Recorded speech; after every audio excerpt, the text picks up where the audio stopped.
இன்றைக்கி ஃப்ரைடே சமையல் தாம்மா. மார்னிங் வந்து சிம்பிள் தாம்மா. கடையில் வடகறி வந்து இட்லி சிம்பிள் சாப்பிட்டாச்சு.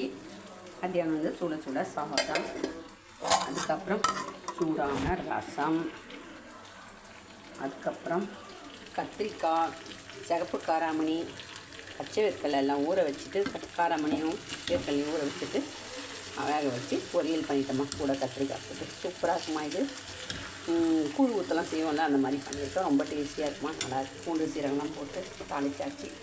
அதோட கூட கொஞ்சமாக ரசமும் வச்சாச்சு. ரசம் ரெடி ஆகிட்டு இருக்குது. அவ்வளோதாம்மா.